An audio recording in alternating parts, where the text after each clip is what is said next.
La première fois que j'ai rencontré Emma Dubois, je l'ai trouvée couverte de contusions, tremblante et recroquevillée dans un coin contre le mur.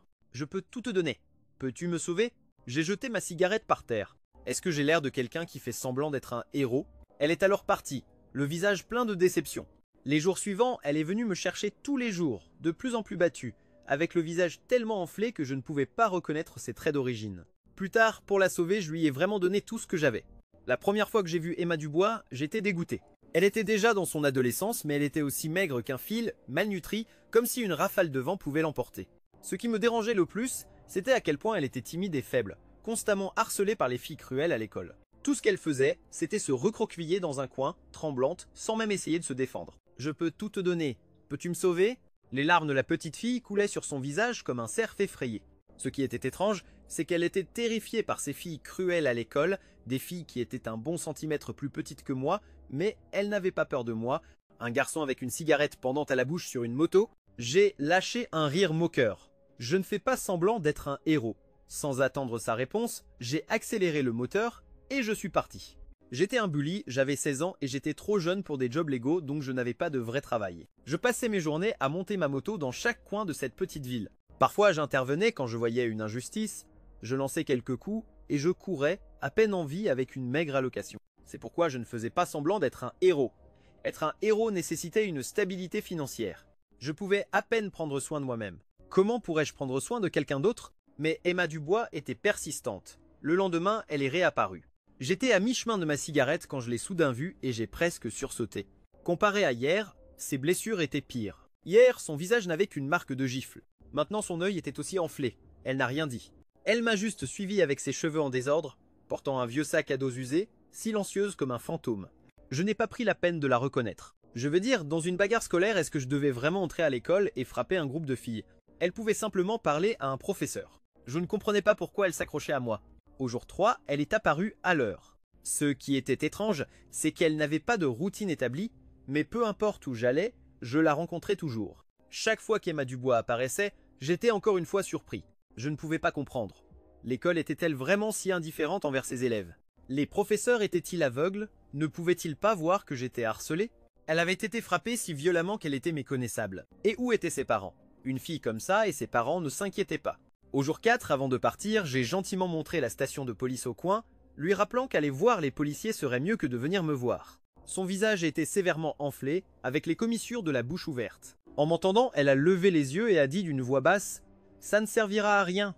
Si les policiers ne peuvent pas t'aider, alors je ne peux définitivement pas le faire non plus. » Avec cette pensée, j'ai accéléré et j'ai recommencé à marcher.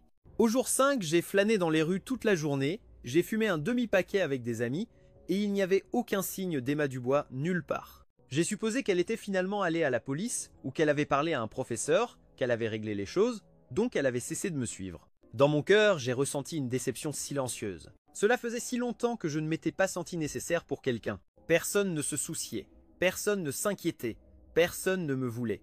Si un jour je mourais, probablement que personne ne demanderait même. Vers 22 h, j'ai monté mon vélo, prêt à rentrer chez moi et à dormir. En passant devant les maisons en ruine des quartiers pauvres de la petite ville, je suis tombé à nouveau sur Emma Dubois.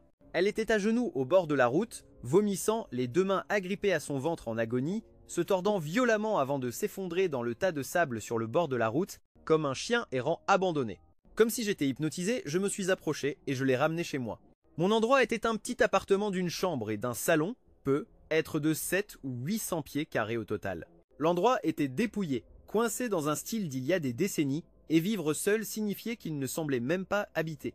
Emma Dubois a été la première personne que j'ai ramenée chez moi. Elle était allongée sur le canapé, recroquevillée en position fœtale, et au moment où elle a ouvert la bouche, du sang a coulé du coin, imbibant le vieux coussin du canapé. Effrayée, je l'ai aidée à se lever, voulant l'emmener à la petite clinique du village, mais elle secouait toujours la tête. Un demi-jour plus tard, elle a finalement dit « Je suis habituée à ça, je vais aller bien éventuellement ». Cette nuit-là, Emma Dubois a pleuré dans son sommeil, prise dans des cauchemars, incapable de se réveiller. Plus tard cette nuit-là, elle a eu une forte fièvre. Son visage enflé brûlait d'un rouge éclatant, tout son corps était comme un four.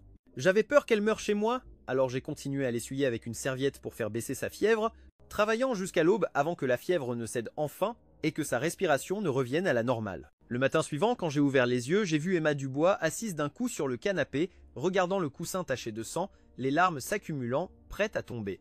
C'était juste une tache de sang, mais elle agissait comme si elle avait commis un terrible crime, se condamnant à mort avant que quelqu'un puisse la juger. C'est bon, lave-le juste, je bâillais et me levais, sans me soucier d'une tache de sang. J'avais vu des choses pires durant mes jours de combat, bien plus terrifiantes que ça. Mais ce qui me dérangeait maintenant, c'était que prendre soin d'elle la nuit précédente signifiait que je devais me blottir et dormir sur le canapé toute la nuit. Et maintenant, tout mon corps me faisait mal, mon dos et mes épaules me tuaient. Ce segment est un duplicata et n'est pas inclus dans la correction. En me voyant debout, activant d'une manière ou d'une autre un nerf sensible chez Emma Dubois, elle sauta soudainement au sol, ne mettant même pas ses chaussures, enroula rapidement le coussin du canapé et le serra fort, cherchant du réconfort. Je me retournai pour la regarder. Elle baissa la tête, le visage plein d'excuses. « Je suis désolé, tu m'as sauvé et j'ai ruiné tes affaires. Je vais le laver pour toi. » Emma Dubois était très sensible. La sensation était étrange même pour moi, qui avais normalement des nerfs d'acier. Cela me rendait triste. Les coins de ses yeux étaient encore plus rouges. Je désignai négligemment la direction de la salle de bain. Bientôt, le son de l'eau qui coulait arriva de l'intérieur de la maison. Grâce à Emma Dubois, cela commençait enfin à ressembler à un foyer. Le harcèlement scolaire n'était pas nouveau nulle part, surtout dans un petit village pauvre comme celui-ci. Les parents travaillaient loin et le manque de supervision des enfants signifiait que beaucoup de brutes agissaient simplement par pur ennui.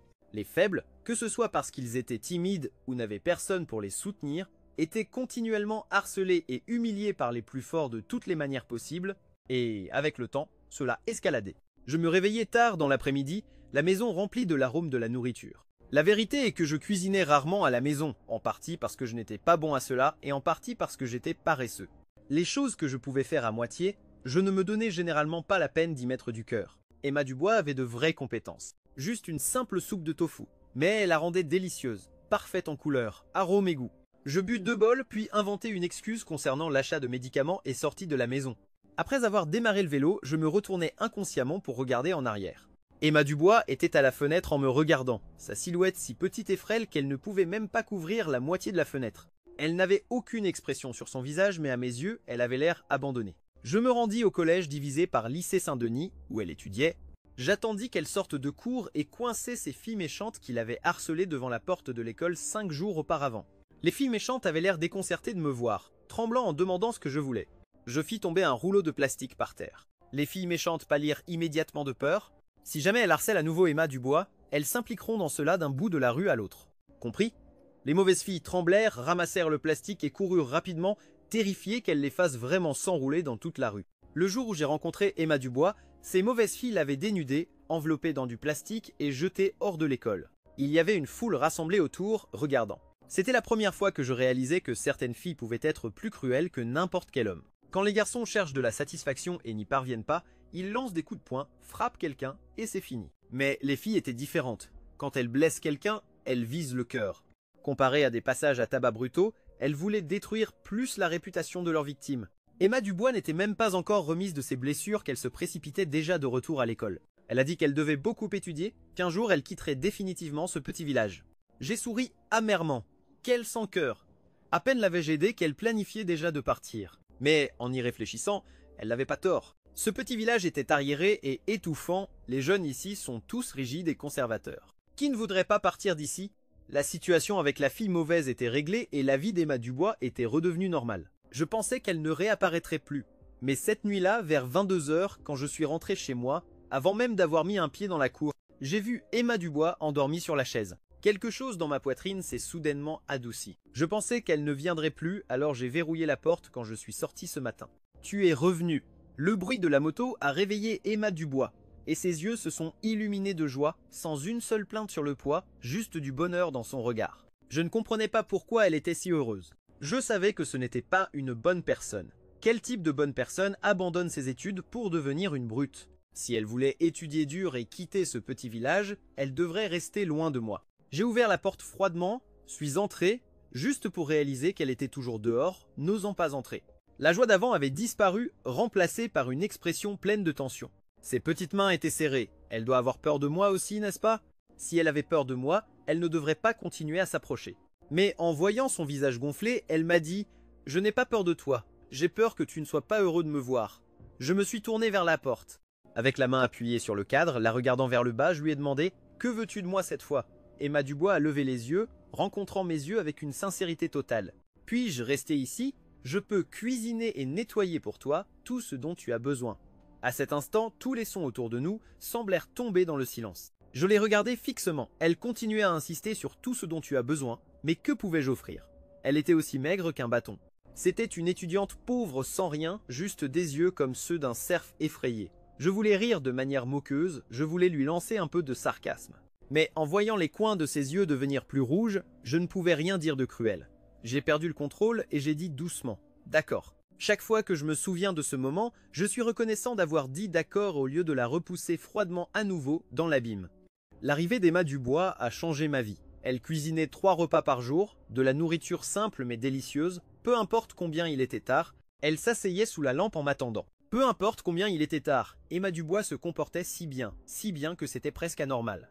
J'ai rencontré beaucoup de filles en dehors de l'école, elles étaient sûres d'elles et animées, discutant bruyamment et de manière agaçante. Elles irradiaient cette énergie, une énergie unique des personnes de cet âge. Mais Emma Dubois se plongeait simplement dans le travail ou les devoirs, si silencieuse qu'on aurait dit qu'elle n'était même pas là, elle semblait cacher délibérément sa présence, comme des créatures faibles qui craignent d'être dévorées, et qui diminuent intentionnellement leur existence. La fille d'à côté avait à peu près le même âge qu'Emma Dubois, et il y a longtemps, j'ai entendu cette fille pleurer doucement parce qu'elle s'était enfoncé une écharpe dans la main.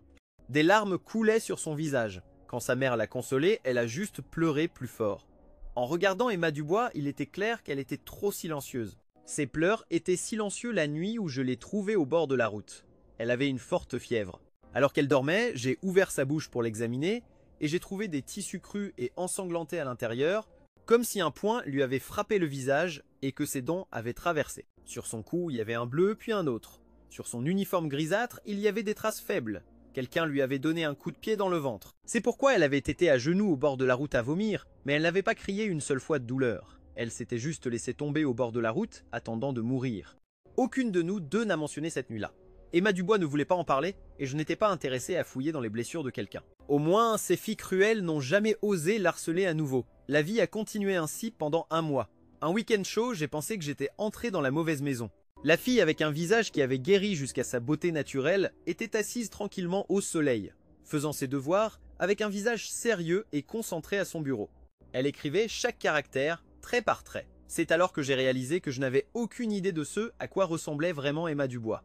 C'était comme si, depuis le premier jour où je l'avais rencontrée, elle avait déjà été frappée. J'ai supposé que c'était une fille laide. Il s'est avéré que, sans blessure, elle était vraiment belle. Notre vie paisible s'est brisée en 1000 morceaux. Après 2 mois, je suis rentré tard chez moi, seulement pour découvrir que la porte en verre avait été brisée par quelqu'un. La porte avait été kickée, et les tables et chaises étaient renversées partout. Emma Dubois n'était nulle part. Pendant un instant, la maison était étrangement silencieuse. Même le goutte à goutte occasionnel du robinet de la cuisine était cristallin. Sans prendre la peine de nettoyer, j'ai couru directement vers ma moto. À ce moment-là, mon esprit n'avait que Emma Dubois en tête. Le voisin d'à côté a dépassé le mur, les yeux remplis d'excuses. Ma mère a dit qu'un couple marié avait cassé ta porte en verre cet après-midi. J'ai grogné une réponse. J'ai accéléré ma moto et je suis sorti du jardin à toute vitesse. Les nuits dans le petit village n'avaient pas de vie nocturne. Tout le monde rentrait chez soi après le travail et très peu de personnes flânaient dans les rues. Même les petits vendeurs étaient rares. J'ai erré sans but.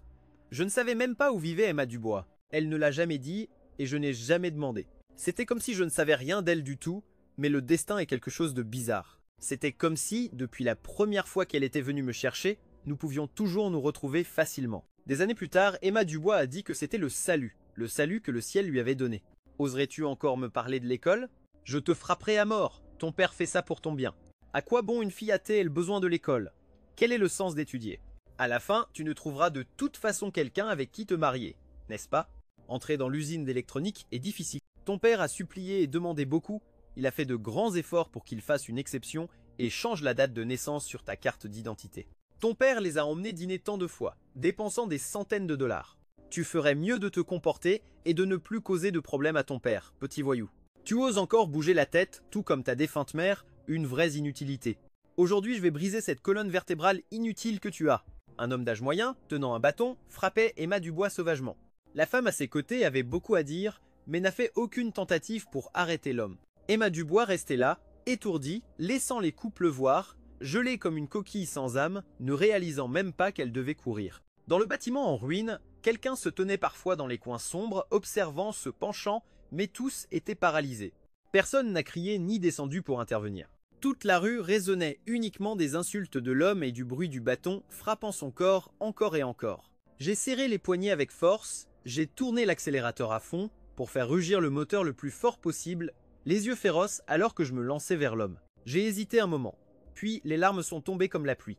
La femme a écarté l'homme, me maudissant comme si j'étais un fou. Je suis descendu de la moto, j'ai pris un gros bâton et sans réfléchir, je l'ai balancé directement vers lui. « Tu es un petit bâtard cherchant la mort !» L'homme a attrapé un bâton et a riposté, tandis que la femme essayait de nous arrêter, me maudissant d'être impitoyable. Il était plus agile que ce vieil homme. Après un moment, il commençait à perdre mal. La femme est passée de la malédiction aux pleurs, criant « Meurtre !» Quelqu'un appelle la police. Tout le temps, Emma Dubois restait là, figée comme quelqu'un en état de choc. À l'aube, ils nous ont emmenés au commissariat. Le commissariat du petit village n'avait que 2 ou 3 agents. Un jeune policier, en train de bâiller, m'a demandé pourquoi j'étais entré dans une bagarre. J'ai dit qu'il avait détruit ma maison. Le policier a pris des notes paresseusement, puis a demandé à l'homme pourquoi il avait détruit ma maison. L'homme s'est tenu la tête ensanglantée et m'a regardé avec haine, disant « Ce salaud a séduit ma fille. Ma fille est à peine en 7e et ce chien l'a violée. J'aurais raison de le tuer. Mon Dieu, quel genre de père était-ce » Pour alléger sa propre culpabilité, il a même diffamé la réputation de sa propre fille sans y penser 2 fois. Les policiers me regardaient avec des expressions de confusion, demandant « Eh bien, pourquoi t'immisces-tu dans la vie de la fille de quelqu'un d'autre ?» Emma Dubois était assise sur le banc en métal dans le hall du commissariat, avec une dure lumière blanche brillant directement au-dessus de sa tête. Il n'y avait pas de blessure visible sur son visage, mais tout son corps tremblait encore. Ses bâtons avaient frappé son corps et elle était dans tant de douleur. La femme a faim de s'asseoir à ses côtés, mais elle continuait à presser sa main sur le bras d'Emma pour l'empêcher de parler, sa vision périphérique glissant constamment vers moi. Tout le monde savait que les paroles d'Emma Dubois étaient cruciales. Se battre signifiait une amende administrative. Clairement, ses parents ne voulaient pas payer cet argent et voulaient me transférer la responsabilité. Je n'avais pas moyen de gagner de l'argent. Quelques centaines de dollars suffisaient pour qu'Emma Dubois et moi vivions un mois. Si j'avais été l'ancien moi, j'aurais discuté jusqu'à la fin, peu importe à quel point c'était irrationnel. Je ne laisserai pas cet argent tomber sur moi, mais aujourd'hui, en regardant Emma Dubois, je ne pouvais pas trouver les mots. À cause de ces quelques centaines de dollars, cet homme la frapperait probablement jusqu'à la tuer. J'ai serré les dents et dit « Emma Dubois s'est soudainement levée, les larmes coulant sur son visage alors qu'elle regardait l'officier. Il ne s'interférait pas avec moi. Mon père me frappe tout le temps. Il se sentait mal pour moi et m'a laissé rester avec lui. Nous n'avons absolument aucune relation. » La femme se leva d'un bond et lui donna une gifle brutale. « Tu es une fille folle ! Qui t'a dit de dire des absurdités ?» Emma Dubois s'est effondrée à genoux, le visage mortellement pâle, la marque de la gifle sur son visage vive et horrible, mais ses yeux restaient obstinément fixés sur ceux de l'officier. Si tu ne me crois pas, je te le montrerai. Elle se déplaça si rapidement que la femme ne put se pencher pour l'arrêter. Elle leva son t-shirt. Sur sa silhouette fragile, des bleus de teinte violette et rouge traversaient partout. C'était déchirant. Emma Dubois dit que c'était la première fois en plus de 10 ans qu'elle se défendait, même si elle avait échoué. Les officiers devinrent très calmes, ayant bâillé quelques instants auparavant. Maintenant, ils étaient tous bien réveillés. Le visage de l'homme changea rapidement, balayant son obstination précédente, et il commença à sangloter de manière pathétique. « Officier, je ne voulais pas la frapper. C'est ma seule fille, mais elle n'étudie pas toute la journée, elle ne pense qu'à traîner avec des délinquants. Moi aussi, je suis inquiet. » La femme s'est énervée, s'est laissée tomber au sol, pleurant vers le ciel. Quels parents ne frappent pas leurs enfants? Celui qui ne punit pas, gâte l'enfant. Les enfants ne savent pas mieux. Ils n'écouteront pas. Quand nous sommes sortis du poste de police, il était déjà plus de 4 heures du matin. Après que les Frost aient pleuré un moment, la police a infligé une amende de 200 $, ils ont payé l'argent et nous ont laissé partir. Les officiers ont donné quelques avertissements de plus. Je n'ai rien dit, j'ai juste continué à regarder Emma Dubois depuis le moment où la police a parlé. Frapper les enfants doit se faire avec modération. La lumière avait déjà quitté ses yeux. Son corps entier ressemblait à un cadavre vivant, se traînant pas à pas par l'homme jusqu'à ce que leur silhouette s'éloigne de plus en plus. L'officier qui m'interrogeait m'a donné une cigarette. « Jeune, je te conseille de ne pas t'impliquer dans leurs affaires familiales. Cette famille est compliquée et tu ne peux pas le gérer. » C'est alors que j'ai appris que ce jour-là, Emma Dubois m'avait supplié de la sauver. Ce n'était pas à cause de ses mauvaises filles à l'école. La police a dit qu'il savait aussi pour sa situation de violence domestique. Même dans les quartiers défavorisés, tout le monde n'était pas mauvais. Quelqu'un a entendu le bruit des coups en pleine nuit et n'a pas pu le supporter plus longtemps. Alors il a appelé la police. Mais quand la police est arrivée chez eux, le bâton n'était plus là, l'enfant dormait et le couple faisait une scène en pleurant. Bien qu'il soit policier, il n'était pas omnipotent. La violence domestique avait des normes légales strictes. Les blessures sur le corps d'Emma Dubois, bien que terrifiantes, si elles étaient examinées à l'hôpital, pourraient ne même pas répondre aux normes de blessures légères. Au poste de police, ses parents restaient silencieux, mais une fois rentrés chez eux, qui savaient si ce couple sans conscience allait empirer. Certaines personnes naissent en enfer. Elles ne peuvent pas se sauver elles-mêmes, et les autres ne peuvent pas les sauver non plus. J'ai revu Emma Dubois 15 jours plus tard. Cette fois, je l'ai cherchée activement. Je l'ai acculée à l'entrée du collège divisé par lycée Saint-Denis. Elle portait un masque, son corps entier avançait dans un état de confusion. La moto s'est arrêtée devant elle, et elle m'a enfin regardé. Monte. Je pensais qu'elle monterait rapidement comme avant, mais elle ne le fit pas. Nous sommes restés face à face pendant plusieurs minutes. Je ne céderai pas. Je ne pouvais vraiment plus attendre, alors je descendis de la moto et la soulevai d'un seul mouvement. Il n'était même pas passé un demi-mois, et elle était devenue encore plus mince. J'ai emmené Emma Dubois chez moi, et sur la table, il y avait un plat de bao à la vapeur. Ensuite, je les lui ai poussés. Mange. Une fois que tu seras rassasié, nous parlerons. Emma Dubois ne retirait toujours pas son masque. Elle regardait les baos. Des larmes tombaient goutte à goutte. Finalement, elle enfouit son visage sur la table et sanglota. Ne me cherche plus. J'ai de la malchance. Quiconque est près de moi aura la mauvaise fortune. Je suis désolé, je n'aurais pas dû venir à toi. Personne ne peut me sauver. Me sauver ne te fera que du mal. Je ne savais pas comment consoler les gens. Vivre seul était devenu une habitude. Peu importe à quel point j'étais triste, je mourais lentement en me réprimant. Cela faisait si longtemps que je n'avais pas ressenti ces émotions complexes. J'ai sorti une chaise et me suis assis à côté d'Emma Dubois, lui caressant doucement le dos. Après l'avoir caressée pendant longtemps, elle s'est finalement calmée et a commencé à me parler de son passé. L'enfance d'Emma Dubois a été tragique. Constamment frappée depuis son enfance jusqu'à l'âge adulte, les blessures sur son corps guérissaient juste pour être frappée à nouveau. Être frappée était la mélodie principale de ses plus de 10 années de vie. Quand elle était petite, elle ne savait même pas pourquoi elle était frappée. Elle disait que c'était peu être parce que sa mère était frappée, alors elle était aussi frappée. Le père d'Emma Dubois était un brute dans sa jeunesse. Il suivait un chef de gang comme bras droit, il n'avait pas d'autres compétences et savait seulement frapper les gens. Suivre le chef n'était pas facile, il ne gagnait pas beaucoup d'argent et recevait beaucoup de coups pour avoir fait des erreurs. La mère d'Emma Dubois était une femme qui travaillait dans un salon de coiffure. C'était une famille pauvre, alors elle est entrée dans la société tôt. Le travail légitime ne payait pas bien, alors elle est allée travailler au salon de coiffure. Quand un couple comme ça se rencontrait, il n'y avait pas grand-chose de bon à dire. Un brute qui allait se faire laver les cheveux a rencontré une jolie fille au salon de coiffure. Après être allé et revenu quelques fois, ils ont développé des sentiments et ont dépensé quelques milliers de dollars pour acheter le contrat de la fille. Après cela, les choses ont dérapé. Le couple n'a même pas eu besoin de mariage avant de se précipiter pour obtenir leur certificat de mariage. La vie après le mariage n'a pas été bonne du tout. Mariés à l'origine sur un coup de tête, ils se sont rendus compte qu'ils n'étaient pas compatibles et ont commencé à se disputer constamment. Chaque fois qu'ils se faisaient frapper dehors, le père d'Emma Dubois n'avait nulle part où se défouler, alors il déversait tout sur la mère d'Emma Dubois. La mère d'Emma Dubois est passée de la résistance à l'acceptation. Exactement 10 mois de grossesse se sont écoulés. Le jour où Emma Dubois est née, son père a été provoqué par quelqu'un, est rentré ivre et a frappé sa mère. Une mère sur le point d'accoucher avait très peu de force, mais elle a quand même réussi à la mettre au monde. Après cela, son cauchemar a commencé. D'autres enfants ont grandi avec du lait maternel. Sans lait maternel, ils avaient au moins du lait en poudre, mais Emma Dubois était différente. Elle a grandi avec de l'eau de riz. C'est pourquoi elle était restée maigre depuis l'enfance. Sa santé n'a jamais été bonne. En grandissant un peu, la répression contre le crime a commencé. De nombreuses organisations criminelles ont été punies et poursuivies. Son père est devenu un vagabond sans emploi. Les jours sans argent, frapper sa femme est devenu le seul moyen de prouver sa dignité masculine. Quand Emma Dubois avait 2 ou 3 ans, en criant de peur, il saisissait son petit corps et la jetait dehors encore et encore. Emma Dubois a cessé de pleurer. Sa mère lui a dit de ne pas pleurer la prochaine fois et de trouver un endroit où se cacher, sinon elle serait jetée à la mort. Après cela, peu importait à quel point son père frappait sa mère, Emma Dubois ne pleurait plus, se cachant derrière le vieux coin de la cuisine, se couvrant la bouche. Les larmes coulaient, mais elle n'osait pas faire de bruit.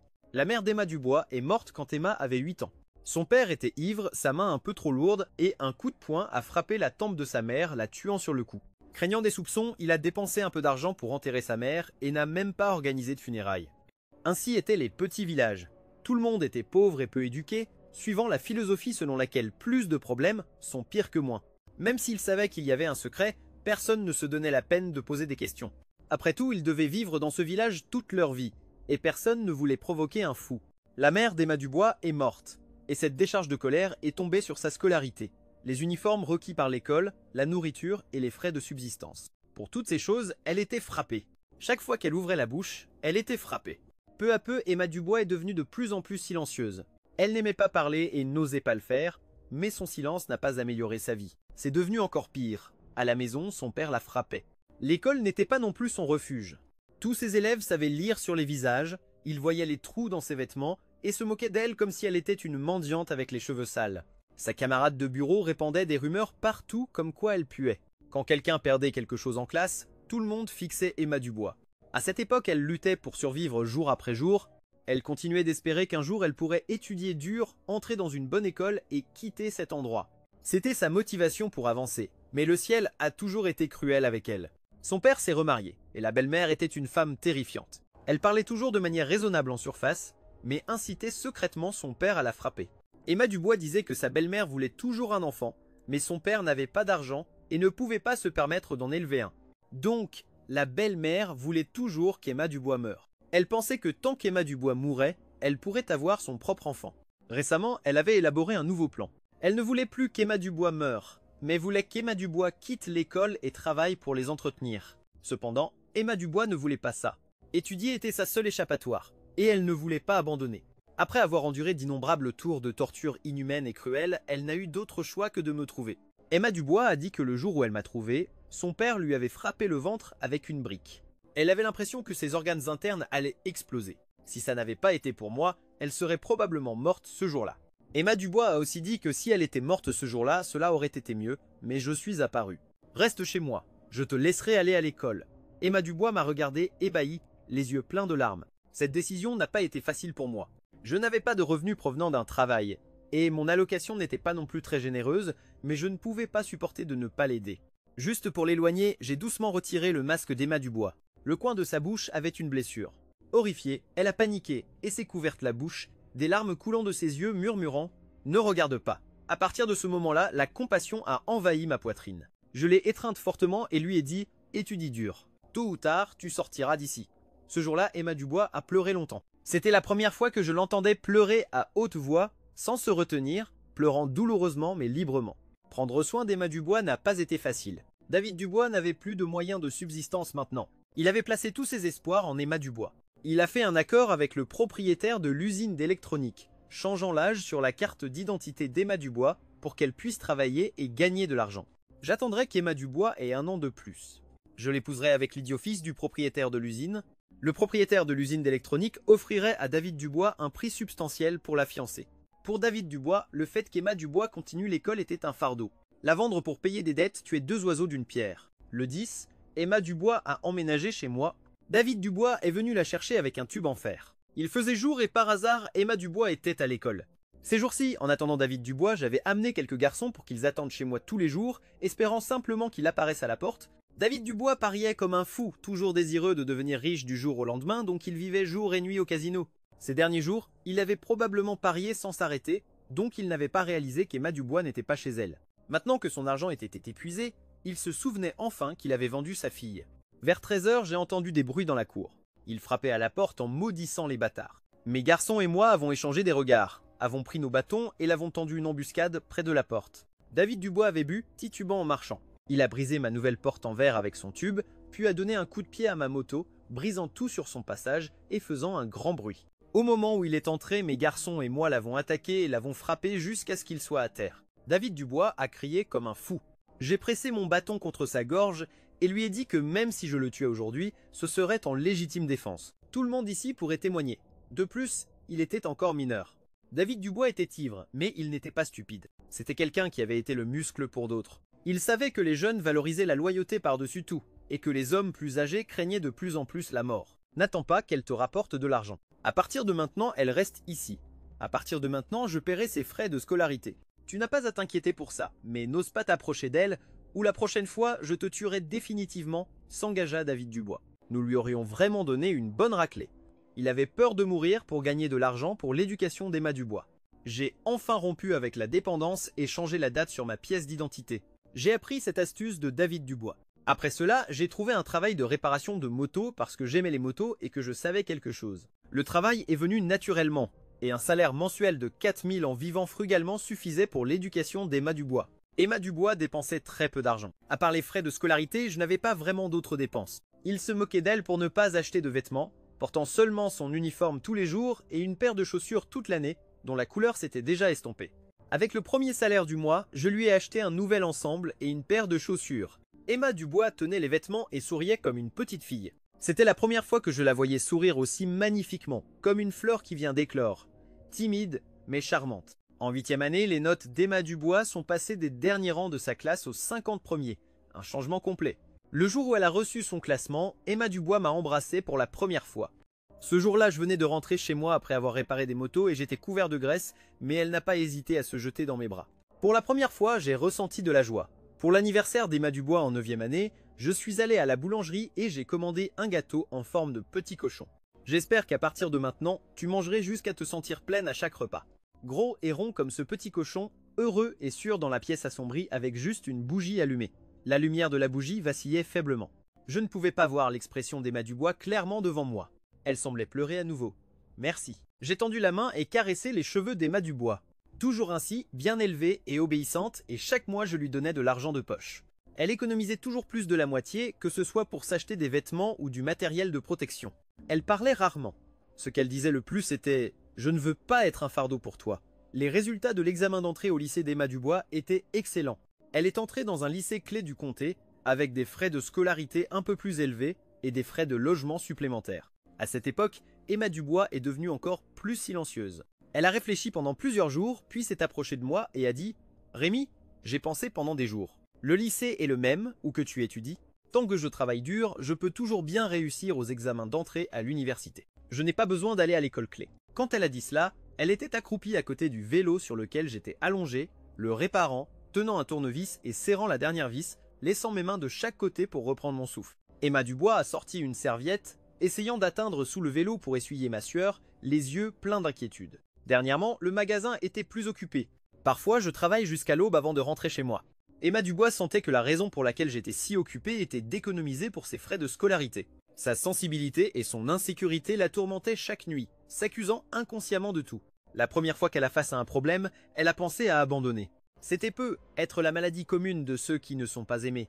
Je n'ai jamais ressenti l'amour. Pour se battre pour cela, ils ne pouvaient que continuer à se rabaisser, espérant qu'en se nuisant eux-mêmes, ils gagneraient l'approbation des autres pour prouver qu'ils n'étaient pas un fardeau.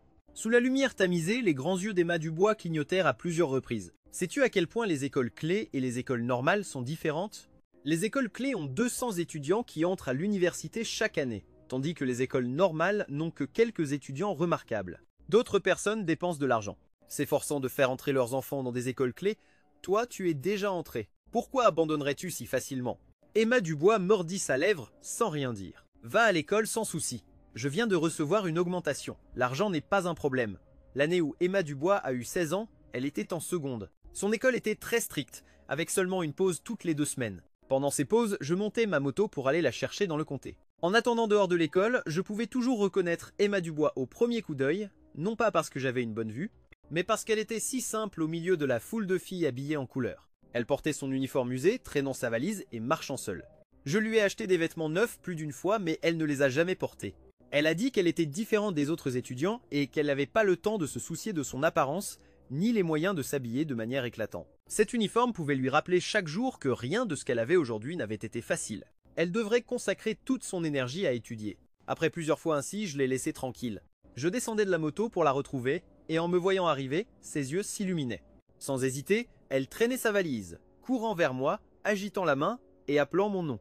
Je pensais qu'elle était heureuse de vivre seule après des années de solitude, croyant qu'elle serait seule pour toujours. Mais à la fin, quelqu'un avait fait irruption dans ma vie. Bien que ce soit un peu plus difficile qu'avant, avoir quelqu'un avec qui marcher était merveilleux et le rendait acceptable avec joie.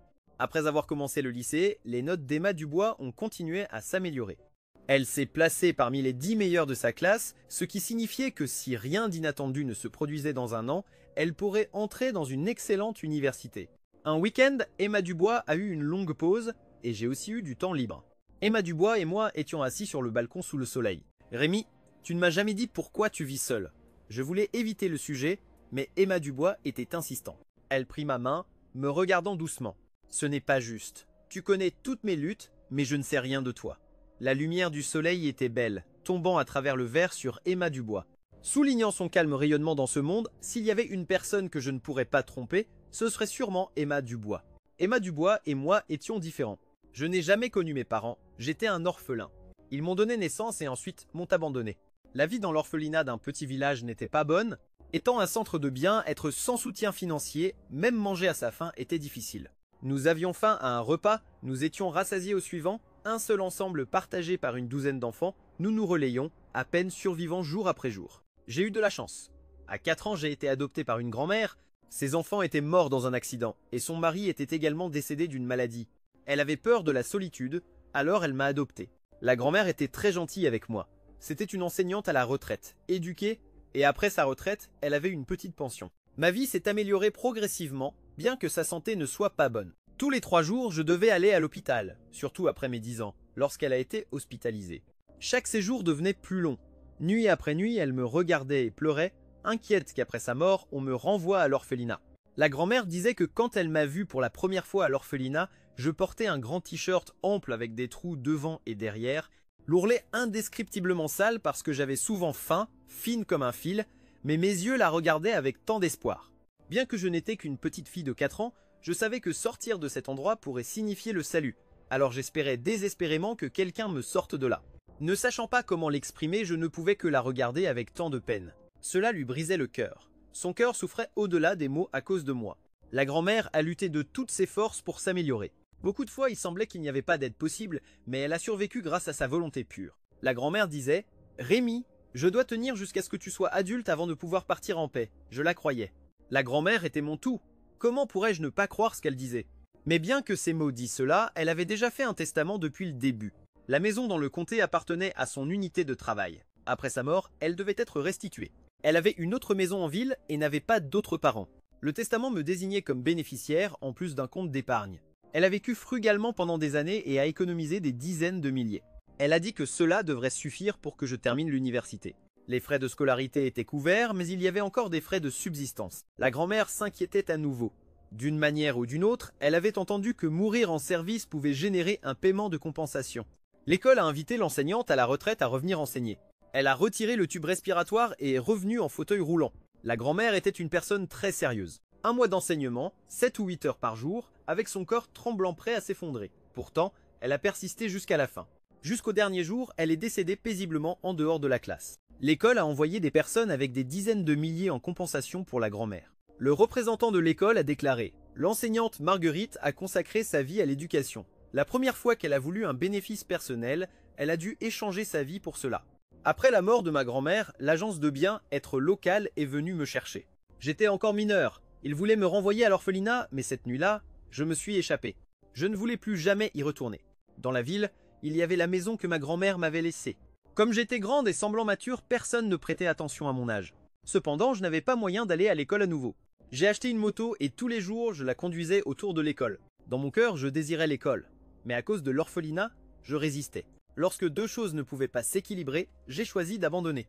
Rencontrer Emma Dubois, n'était-ce pas réaliser un rêve pour moi? Je n'étais pas quelqu'un qui jouait à être un héros. Ma propre vie était suffisamment difficile, donc il était difficile de penser à sacrifier quelque chose pour les autres. Mais la vie est miraculeuse. Ma grand-mère, quand j'avais besoin d'être sauvé, était comme un rayon de lumière éclairant ma vie. Après de nombreuses années, je suis finalement devenu un rayon de lumière éclairant Emma Dubois. Emma Dubois s'est soudainement jetée dans mes bras, a enfoui son visage dans mon épaule et a frotté son menton contre ma chemise. Elle a chuchoté « Rémi, te souviens-tu ? Au début, j'ai dit que tant que tu me sauvais, je pourrais te donner tout. Je l'ai doucement caressé dans le dos. Rémi, attends-moi. Attends que je présente l'examen d'entrée à l'université. J'irai avec toi après ma graduation. Je vais t'épouser. » Dehors, on entendait le chant des oiseaux, bruyant mais plein de vie. J'ai incliné la tête pour regarder par la fenêtre et j'ai vu ma grand-mère souriante me saluer, puis s'éloigner davantage. La relation entre Emma Dubois et moi a subi un changement subtil. Chaque fois que je rentrais à la maison, elle se jetait joyeusement dans mes bras. Une fois à la maison, elle adorait m'enlacer. À mesure que l'examen d'entrée à l'université approchait, Emma Dubois me disait plus d'une fois qu'elle pourrait bientôt partir avec moi. Notre nouvelle vie était sur le point de commencer. J'ai souri et caressé ses cheveux, lui disant qu'au cours de ces années, j'avais aussi économisé un peu d'argent. Quand nous arriverions au nouvel endroit, j'ouvrirais mon propre magasin de réparation de vélos. Nous irions mieux à chaque fois. J'avais même contacté un vendeur de maison. Ma grand-mère n'était plus là. Maintenant, j'étais un adulte et je n'avais plus besoin de m'attacher à cet endroit. Ma vie avait enfin le droit de choisir. Juste au moment où nous pensions que notre belle vie était en vue, David Dubois est réapparu. Il avait perdu une grande quantité d'argent. Non seulement il était à court d'argent, mais il avait même vendu sa femme, mais ce n'était pas encore suffisant. Il devait encore une énorme dette et repensa à Emma Dubois. David Dubois a semé le chaos à l'école. Il est devenu fou sur le campus, a attrapé Emma Dubois par les cheveux et lui a frappé la tête contre le sol encore et encore, la maudissant comme la fille d'une prostituée, sans cœur et ingrate, tout comme la prostituée. Il a inventé des histoires disant qu'elle avait épousé l'idiot il y a longtemps, accepté le prix de la mariée, puis avait été dégoûté par l'idiot et avait fui. Pendant ses années de lycée, la personnalité d'Emma Dubois avait tellement changé. Nouvel environnement, nouveaux amis. Personne ne connaissait son passé. Elle était aussi une élève brillante, et tout le monde était aimable avec elle, mais cette gentillesse était superficielle. Quand cette surface s'est brisée, la nature assoiffée de sang des gens ne pouvait toujours pas être affrontée après que David Dubois ait semé le chaos. La sécurité la traînait hors du campus tandis qu'Emma Dubois restait derrière, assise terrifiée sur le sol, regardant tout le monde la pointer du doigt et murmurer. Même les garçons qui semblaient aimables auparavant lui ont demandé cruellement si elle avait déjà couché avec l'idiot. L'homme qui vient te chercher tous les jours, est-il ton amant? L'as-tu trompé avec lui? Des filles qu'elle connaissait à peine se sont soudainement avancées, disant qu'elles avaient déjà remarqué que la relation entre Emma Dubois et moi était anormale, toujours accrochés l'un à l'autre. C'était clairement une femme entretenue. Peut être que je soutenais Emma Dubois ou qu'Emma Dubois et moi escroquions l'argent de l'idiot ensemble. Emma Dubois n'a pas pu se défendre. Elle n'a jamais été bonne avec les mots. Des années de violence domestique avaient détruit sa dignité depuis longtemps. Juste quelques années de l'estime de soi qu'elle avait construite se sont facilement effondrées avec l'apparition de David Dubois. David Dubois était un fou, traîné hors du bâtiment par la sécurité, maudissant encore et disant que la mère d'Emma Dubois était une femme de salon. N'importe qui pourrait la voir. Emma Dubois n'était probablement même pas sa fille. Il avait élevé l'enfant d'un autre homme toutes ces années. Il avait été maudit pendant 8 vies, maudissant Emma Dubois de mourir, disant qu'Emma Dubois était une comète qui avait ruiné sa vie. Des mots si vils et vulgaires ont été prononcés ouvertement en plein jour, sans montrer aucune miséricorde tout en réprimandant Emma Dubois, disant que tous ses efforts d'études avaient été vains. Ingrate, changeante en amour. Peu importe combien elle étudiait, c'était une ordure sans valeur. Quand je suis venu chercher Emma Dubois 2 semaines plus tard, la moto s'est arrêtée devant l'école et tant de gens m'ont regardé. Je ne me suis pas rendu compte que quelque chose n'allait pas. J'étais juste concentré sur la recherche d'Emma Dubois. Elle semblait encore plus mince, elle portait des manches courtes et avait une grande valise. Avec seulement 2 semaines restantes avant l'examen d'entrée à l'université, c'était logique qu'elle soit en train de faire ses bagages. J'ai souri en m'approchant de sa valise, et en me voyant, Emma Dubois a souri en retour. Elle a souri si joyeusement, avec une émotion comme si elle était libérée. Quelque chose n'allait pas. Emma Dubois a secoué la tête sous le regard de tout le monde. Elle est montée à l'arrière, m'a embrassé et a pressé tout son visage contre mon dos. « Rémi, nous pourrons bientôt partir. » C'est vrai, 2 semaines après l'examen d'entrée à l'université. Il y a une pause de 2 mois. Nous partirons bientôt, a dit Emma Dubois. Elle voulait un Oppo. Elle avait normalement peur des épices, mais ce jour-là, elle a demandé le bouillon le plus épicé et a mangé jusqu'à ce que ses lèvres soient enflées. Je continuais à lui servir de l'eau, verre après verre. Elle disait que le piquant était une sensation douloureuse, mais c'était addictif. Elle a dit que aimer le piquant était comme se torturer soi-même. Elle pensait auparavant que sa vie était suffisamment misérable, donc elle ne mangeait jamais de nourriture épicée. Mais en mangeant aujourd'hui, elle s'est rendue compte que l'automutilation était addictive. C'était quelque chose de si étrange à dire. Je ne comprenais pas, mais je supposais qu'elle lisait beaucoup. Tout ce qu'elle disait avait du sens, alors j'ai ri et dit « Si tu aimes, nous reviendrons ». Emma Dubois a souri, ni promettant, ni refusant. Cette nuit-là, quand nous sommes rentrés chez nous, Emma Dubois est sortie de la douche et s'est glissée dans mon lit. Elle avait toujours confiance en moi, mais j'avais déjà 20 ans. J'ai soupiré et lui ai caressé les cheveux en gardant une certaine distance d'elle. Emma Dubois a soudainement parlé. Sa voix était plate. « Me trouves-tu répugnante ?» J'ai secoué la tête et me suis approché d'elle. « Comment pourrais-je te trouver répugnante? Tu es la meilleure fille dans mon cœur. Nous serons ensemble toute notre vie. Mais je ne suis pas la meilleure fille. Ma mère était travailleuse dans un salon, mon père est joueur. Un couple comme ça, en ayant un enfant, comment pourrais-je être une bonne fille?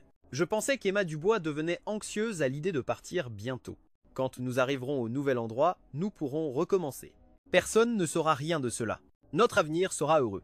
Emma Dubois m'a étreint de plus en plus fort, et j'ai rendu l'étreinte doucement, si bien que je n'ai pas du tout remarqué ses yeux, morts comme des cendres dans l'obscurité. Si j'avais seulement regardé vers le bas une fois, j'aurais pu voir que la lumière avait déjà quitté ses yeux. Le dimanche après-midi, en retournant à l'école, Emma Dubois est redevenue son apparence habituelle. Elle portait pour la première fois la chemise à carreaux à manches courtes que je lui avais achetée, ses longs cheveux tombaient sur ses épaules, très propres et très beaux. « Rémi, tu m'as donné trop d'argent de poche. Il ne reste que 2 semaines. Il y a suffisamment sur la carte de nourriture. Garde ça. Utilise-le pour les frais de scolarité un jour. Naturellement, j'ai pris la carte et l'ai remise à sa place, comme d'habitude. Tout le long du chemin, Emma Dubois m'a serré fort, son visage pressé contre mon dos. Il faisait chaud, mais je sentais vaguement mon dos devenir humide. Pendant un instant, j'ai conduit plus d'une demi-heure pour arriver à l'école. Beaucoup d'étudiants rentraient à l'école avec des bagages. Normalement, à cette heure-ci, Emma Dubois était toujours impatiente de revenir. Elle devait partager des collations avec ses colocataires. La nourriture froide n'était pas bonne, alors elle marchait toujours particulièrement vite. Mais aujourd'hui, elle semblait insouciante, traînant en me regardant, se jetant dans mes bras plusieurs fois et disant qu'elle était si impatiente de quitter cet endroit rapidement. Je lui ai caressé le dos tendrement. Bientôt, elle m'a regardé comme une petite fille et a demandé « Rémi, peux-tu me donner un bisou ?» J'ai regardé autour de moi. Tout le monde était occupé avec ses affaires, comme si personne ne faisait attention à nous. Sous le regard expectant d'Emma Dubois, je me suis penché timidement et lui ai donné un bisou sur le front. Emma Dubois a pleuré, disant que c'était la première fois que je l'embrassais. J'ai ri et dit « Petite fille, il y aura d'innombrables fois de plus ». Elle murmurait toujours d'innombrables fois, marchant lentement vers l'école. J'ai observé sa silhouette s'éloigner et j'ai souri, impuissant. « Petite fille, il nous reste encore beaucoup de jours devant nous. Bien sûr, il y aura d'innombrables fois. » 2 semaines ont rapidement passé, nous avions trouvé un acheteur approprié pour la maison. Le prix était raisonnable, et les meubles et appareils électroménagers n'étaient pas pratiques à emporter. Alors nous les avons tous donnés à l'acheteur. L'examen d'entrée à l'université est arrivé, et le site de l'examen d'Emma Dubois a été attribué à son école. Pour l'aider à se détendre, tous les jours, je la laissais tôt et la récupérais l'après-midi. Pendant les 2 premiers jours, elle a bien performé. Le 3e jour, elle n'avait qu'un examen le matin. Je prévoyais de la récupérer à 10 h sur ma moto, mais le garage avait une urgence soudaine. Je n'avais d'autre choix que de le réparer aussi vite que possible, essayant de la récupérer le plus tôt possible. Avant de réparer la moto, j'ai envoyé un message à Emma Dubois, lui disant qu'il y avait une petite urgence et qu'elle devait m'attendre un peu. Cette moto avait des problèmes de moteur, et j'étais couché dessous, travaillant frénétiquement. Comme j'étais pressé, j'allais beaucoup plus vite que d'habitude, et j'étais bientôt en sueur. Il était presque midi, et je savais qu'il me faudrait au moins encore une demi-heure pour terminer. Je me sentais de plus en plus anxieux, mais il n'y avait pas d'autre moyen. À 12 h 40, j'ai enfin terminé. Sans le temps de me changer, je suis monté sur ma moto et j'ai couru vers l'école. Quand je suis arrivé, il était déjà plus d'1 heure. Je pensais que l'entrée de l'école serait vide, mais, contre toute attente, elle était pleine de monde. Les gens continuaient à se pousser vers l'école, tandis que d'autres s'impatientaient. « Dépêche-toi. Trop tard, et tu ne pourras pas voir. » J'ai garé ma moto et j'ai cherché partout. Où était Emma Dubois? Mon téléphone a sonné bruyamment. Je l'ai sorti et j'ai vu que c'était un message d'Emma Dubois. « Rémi, j'ai vraiment essayé de sortir avec toi. Pendant si longtemps, j'ai pensé que je pourrais enfin m'échapper, mais je ne peux pas. Je peux fuir quelques années, mais je ne peux pas fuir toute ma vie. Tant que son sang coulera en moi, elle ne me laissera jamais partir. J'ai tout pensé. Je m'étais inscrit dans une école dans le sud où c'est le printemps toute l'année. Nous nous y installerions et commencerions une nouvelle vie. J'ai tout pensé. Mais pourquoi ne me laisse-t-il pas en paix? Rémi, quitte cet endroit, va au nouvel endroit et commence ta nouvelle vie. Je ne peux plus aller avec toi. Je suis sale. Je ne devrais pas t'entraîner avec moi. Si nous nous rencontrons à nouveau dans la prochaine vie, je serai propre. » Les gens s'agglutinaient autour de moi comme une marée bruyante et chaotique, mais je me sentais piégé dans une boîte de verre, n'entendant rien. Je ne pouvais pas respirer. Alors, comme un fou, j'ai fait mon chemin à travers la foule, courant vers l'école. À des dizaines de mètres de la salle de classe, elle était complètement remplie de monde, mais personne n'a fait un pas en avant. Emma Dubois portait une chemise à carreaux à manches courtes, debout seule au sommet de la salle de classe. Elle regardait toujours le ciel. Je n'ai pas pu voir son expression. Emma Dubois avait peur des hauteurs et n'osait jamais être dans des endroits élevés. La salle de classe n'était pas basse, elle faisait 8 étages de hauteur. Elle a sauté sans réfléchir. Elle était si petite et frêle, tomber lui ferait tellement mal, non? Regardez, ont-ils crié en reculant, craignant qu'elle ne tombe et ne les frappe. Moi seul j'ai fait mon chemin à travers la foule, courant vers elle. Nous avions promis d'être ensemble toute notre vie. Comment pouvait-elle me laisser derrière? Emma Dubois a percuté fortement contre moi et nous sommes tombés au sol ensemble. À cet instant, le ciel et la terre se sont tus. Le monde entier est devenu silencieux. Toi, petite idiote, pourquoi tu ne cries plus de douleur? Emma Dubois a souri. Crier de douleur signifie être frappé jusqu'à mourir, petite idiote. Tu ne le feras pas. À partir de maintenant, quand tu auras mal, dis-le-moi. Je ne te frapperai pas. Je ne t'aimerai que. Fin de l'histoire principale. Rémi te rappelle que la prochaine histoire est la secondaire du point de vue d'Emma Dubois. La première fois que j'ai rencontré Rémi, c'était quand il a chassé une fille qui harcelait quelqu'un. Évidemment, il ne semblait pas être une bonne personne, mais je sentais qu'il était bon, et la vérité est qu'il a prouvé qu'il n'était vraiment pas mauvais. Ces années passées avec Rémi ont été le plus beau moment de ma vie. Il était maladroit, mais il faisait tant d'efforts pour m'aimer, prenant soin de mes sentiments sensibles et incertains. C'était quelqu'un qui avait besoin d'être sauvé, mais il est devenu une lumière, d'abord en me réchauffant. Je rêvais de notre avenir. Des années plus tard, nous serions dans une ville étrange en train de commencer une nouvelle vie, nous marier, avoir des enfants et un enfant charmant. Rémi aimerait tant notre fils. Ce serait un merveilleux père, nous fournissant, à notre fils et à moi, un foyer chaleureux. C'était le rêve que j'ai continué à rêver pendant 5 ans après avoir échappé à cette maison, mais les rêves doivent prendre fin et il était maintenant temps de se réveiller. David Dubois est apparu. J'avais imaginé son apparence d'innombrables fois, comme si c'était de nombreuses années plus tard, quand je serais un peu plus âgé et aurais plus d'options. Pourrais-je l'affronter calmement? Il est apparu si tôt, quand je n'avais aucune option et aucune force pour lui faire face. Les mots humiliants comme des aiguilles se sont enfoncés directement dans mon cœur. J'étais encore trop faible pour supporter un seul coup. Je pensais à la façon dont ces malédictions tomberaient un jour également sur Rémi et notre fils, et je n'avais pas la force de continuer. David Dubois m'a frappé sauvagement. Ma tête a percuté le sol avec de forts impacts. J'espérais même qu'il me tue d'un seul coup. J'étais vraiment épuisé, mais chaque fois qu'il ne me tuait pas, c'était parce qu'il avait encore besoin de moi. J'avais pris le prix de la fiancée du propriétaire de l'usine, espérant me livrer à l'idiot, encaisser l'argent et profiter de la vie. Des mots venimeux continuaient de résonner dans mes oreilles. Emma Dubois, tant que tu es en vie, tu pourrais courir jusqu'aux confins de la terre, et je te trouverai. Tu ne peux épouser que cet idiot. Je suis noyé dans les dettes. Je ne peux pas payer, ce qui signifie la mort. Tu ne me laisseras pas vivre confortablement. D'abord, je tuerai ce beau garçon. De toute façon, c'est la mort. Emporter quelques-uns avec moi n'est pas une perte. J'ai entendu que pour te laisser aller à l'école, ce beau garçon travaille de l'aube au crépuscule. Emma Dubois, peux-tu supporter de le laisser mourir avant toi? Toi et ta mère êtes des démons qui détruisent les gens. Tu ne peux pas le supporter, va juste et meurs. Pourquoi traîner les autres avec toi? Depuis l'internat, Rémi me donnait 1000 $ d'argent de poche chaque mois, mais il vivait si frugalement, divisant chaque dollar en deux. Je voulais économiser un peu d'argent pour que lorsque nous arriverions dans la nouvelle ville, nous puissions mieux vivre. Maintenant, il n'y avait plus besoin. J'ai déposé tout l'argent sur la carte, un peu plus de 20 000 $, ce n'est pas beaucoup. Je devais trop à Rémi. Je ne pourrais pas le rembourser dans cette vie, alors je le rembourserai dans la prochaine. Après l'examen d'entrée à l'université, David Dubois a amené l'idiot à l'école.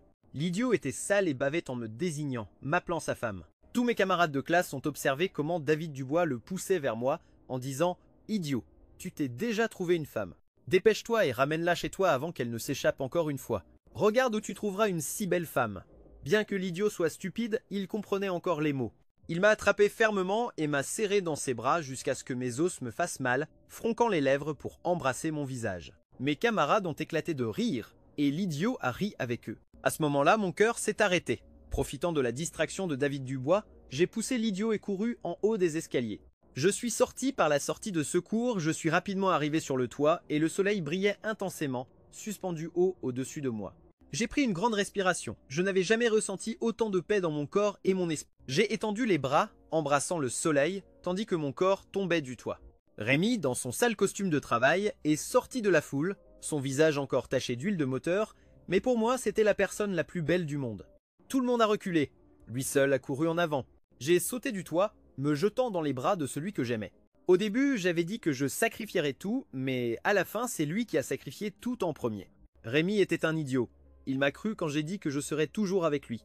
En me voyant sur le point de partir, il a couru après moi avec l'air d'un mauvais garçon, mais avec le cœur le plus gentil du monde. Rémi, dans cette vie, nous avons trop souffert. Dans la prochaine vie, nous devons être heureux. Rémi m'a serré fort tandis qu'il continuait à cracher du sang frais. Il a été si gentil, murmurant « C'est bon, à partir de maintenant, notre chair et notre sang sont unis. Nous ne serons jamais séparés pour l'éternité. » Fin.